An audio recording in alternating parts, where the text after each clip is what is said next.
पिछले क्लासेस में आप लोगों ने विजुअल स्टूडियो को इंस्टॉल करना सीखा और पाइथन को भी इंस्टॉल करना सीखा।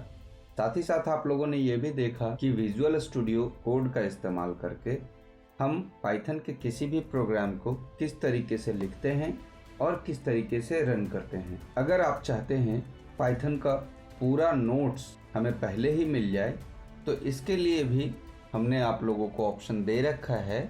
आप हमारे गिटहब अकाउंट पे जाएंगे जिसका लिंक आपको हमारे YouTube के पाइथन के किसी भी क्लास की वीडियो में मिल जाएगा। ये हमारे गिटहब अकाउंट का URL है जिसमें पाइथन सेक्शन में हम आए हुए हैं।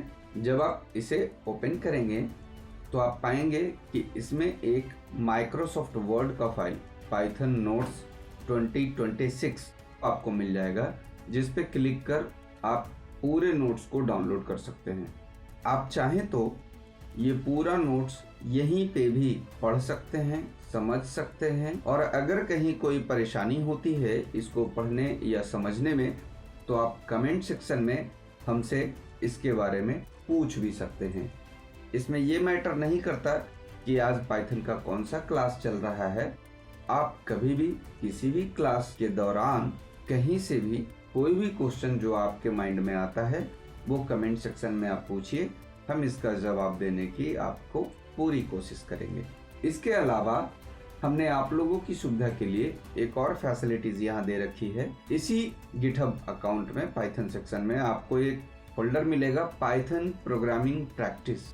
आप जब इसे ओपन करेंगे तो इसमें जितने भी डेज के सारे प्रोग्राम्स होंगे उनका सारा प्रोग्राम और उसका एक्सप्लेनेशन आपको इसके अंदर देखने को मिलेगा। जैसे आज की जो वीडियो रिकॉर्ड करेंगे उसके लिए हमने यहाँ पर इसका सारा डिटेल मेंशन कर दिया है। आज हम इसी से रिलेटेड आपको जानकारी देंगे। ये देखिए, इस तरीके से आप किसी भी चीज को पहले से ही जान पाएंगे। हम पाइथन के इस नोट्स को यहीं पे राइट साइड में रखे रहेंगे ताकि वन बाय वन हम इसको एक्सप्लेन भी करते चलें, और इसका कोड हम यहाँ VS कोड में करेंगे। इसको हम यहाँ पर अरेंज कर देते हैं। ये हमारे पिछले क्लासेस का था और ये हमारे आज के क्लासेस का होगा। तो आज की क्लास अब हम यहाँ शुरू करते हैं। तो चलिए, यहाँ के बाद हम अब आते हैं अपने अगले प्रोग्राम की ओर जो है P10। हम अब सीखेंगे इनपुट लेना कि इनपुट हम किस तरीके से लेते हैं। देखिए, अभी जब हम कोई वेरिएबल डिफाइन कर रहे थे, यहाँ पर नेम डिफाइन कर रहे थे हम, तो हम यहाँ पर वेरिएबल में वैल्यू डाल दे रहे थे।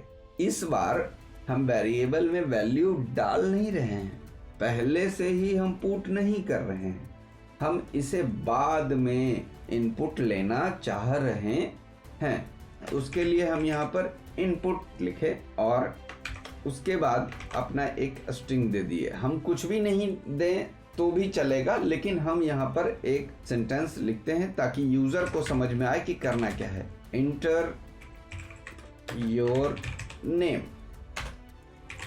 अब हम इसे ही सेम वैल्यू को प्रिंट कराना चाह रहे हैं, तो हम इसके लिए लिखे योर नेम इज, और यहाँ कॉमा दे करके हमने लिख दिया नेम। मतलब यूजर जो भी स्ट्रिंग यहाँ पर पुट करेगा वही उसको यहाँ देखने को मिलेगा। चलिए हम इस प्रोग्राम को रन करते हैं, Ctrl F5। अब इस बार प्रोग्राम रन हुआ तो आप एक चीज नोटिस करिए कि इंटर योर नेम के बाद ये तो दिखा ही नहीं।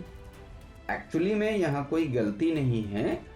इनपुट का इस्तेमाल करके ये प्रोग्राम तब तक रुका हुआ रहेगा जब तक आप कोई वैल्यू इंटर ना करें, और वो वैल्यू जो भी आप इंटर करेंगे वो एज स्ट्रिंग किस में स्टोर हो जाएगा, इस NAME नेम नाम के वेरिएबल में स्टोर होगा। तो हम यहाँ पर इंटर करते हैं, यहाँ पर पुट करते हैं अपने वैल्यू को। हम यहाँ पर लिखे विक्की।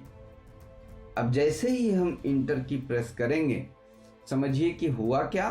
प्रोग्राम के अंदर ये हुआ कि हम यहाँ पे विक्की टाइप करेंगे, मतलब नेम नाम के वेरिएबल में स्टोर हो जाएगा और वही नेम यहाँ प्रिंट होगा।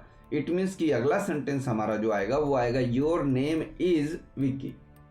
देखते हैं आता है या नहीं। इंटर की हम प्रेस करें, आ गया। ये कंफ्यूजन क्लियर हुआ। इसमें क्या है कि इनपुट का इस्तेमाल करके हम क्या करते हैं, कोई भी स्ट्रिंग, कोई भी डेटा हम इनपुट करते हैं और वो किसी एक वेरिएबल में जाकर के स्टोर होगा। वो वेरिएबल हम यहाँ पहले ही डिफाइन किए हुए हैं और उसी वेरिएबल का आगे के प्रोग्राम में हमने इस्तेमाल करके उसी को प्रिंट किया है। यहाँ तक हम समझते हैं सब कुछ क्लियर है।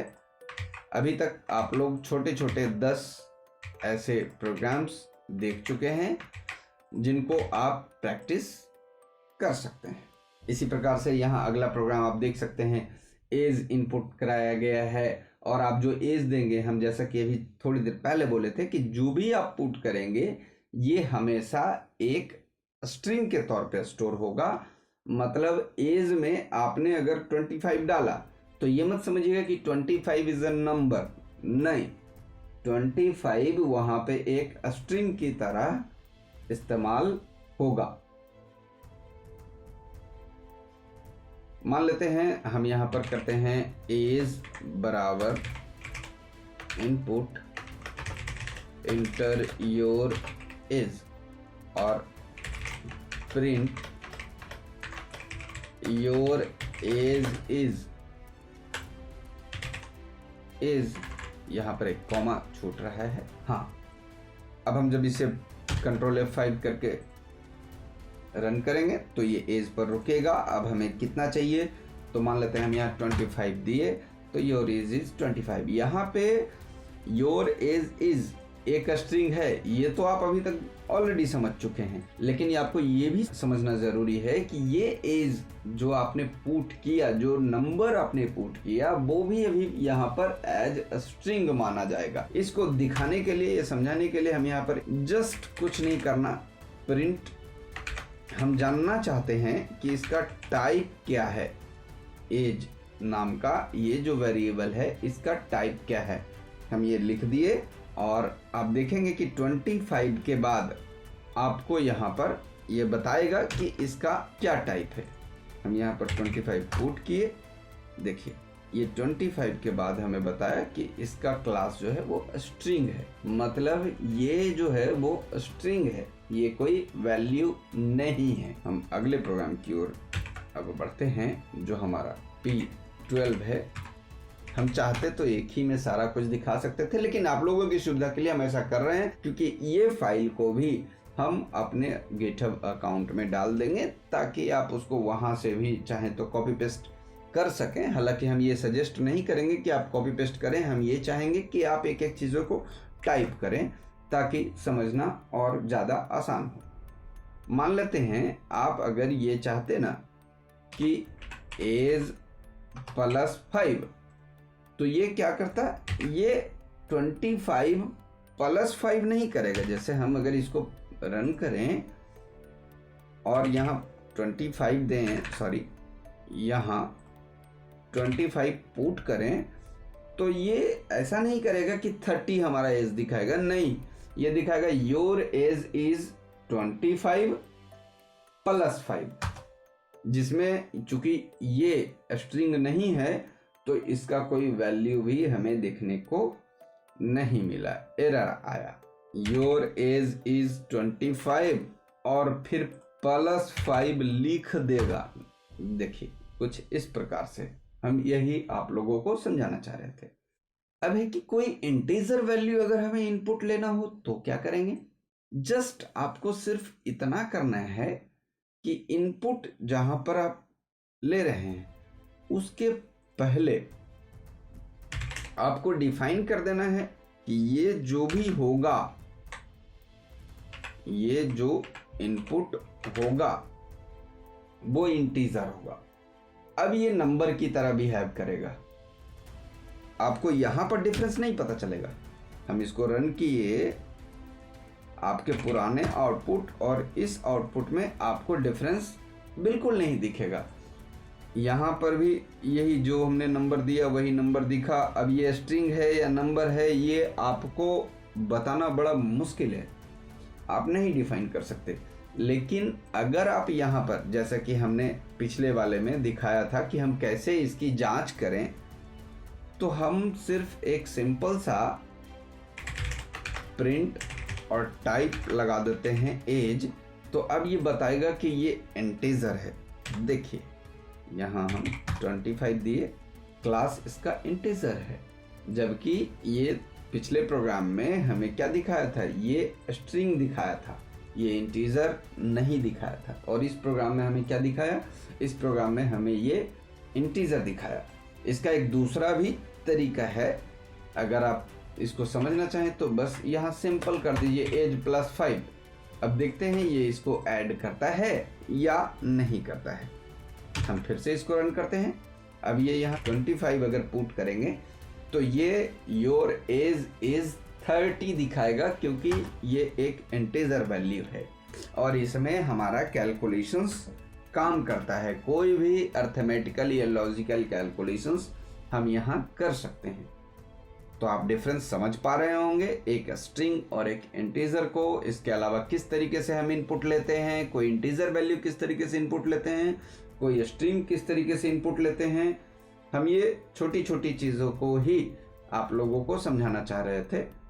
यहाँ पर फिर 2 नंबर को जोड़ने का एक छोटा सा प्रोग्राम दिया गया है, घटाने का प्रोग्राम है, गुना करने का प्रोग्राम है। हम इनको अब आज की क्लासेस में कवर अप नहीं कर रहे, क्योंकि हम समझते हैं वीडियो काफ़ी लंबा हो चुका है। अब अगले क्लासेस में हम सारे अर्थमेटिकल ऑपरेशंस के ऊपर एक वीडियो बना देंगे। तो बने रहिए हमारे साथ इसी चैनल पे। आपको पाइथन का कंप्लीट कोर्स आपको यहीं हमारे चैनल पर मिल जाएगा, और इसके साथ साथ आपको इसका सारा नोट्स, जैसा कि हमने बताया, ये सारा नोट्स हमारे गिटहब पे फ्री ऑफ कॉस्ट अवेलेबल है। अदरवाइज आप चाहें तो यहाँ से पाइथन नोट्स का ये वर्ड का फाइल डाउनलोड भी कर सकते हैं। हम समय समय पर इसको अपडेट भी करते रहेंगे जैसे जैसे प्रोग्राम आगे बढ़ते रहेगा। वीडियो अच्छा लगे तो कमेंट जरूर करिएगा, अपने दोस्तों के साथ शेयर करिए। आज के लिए बस इतना ही।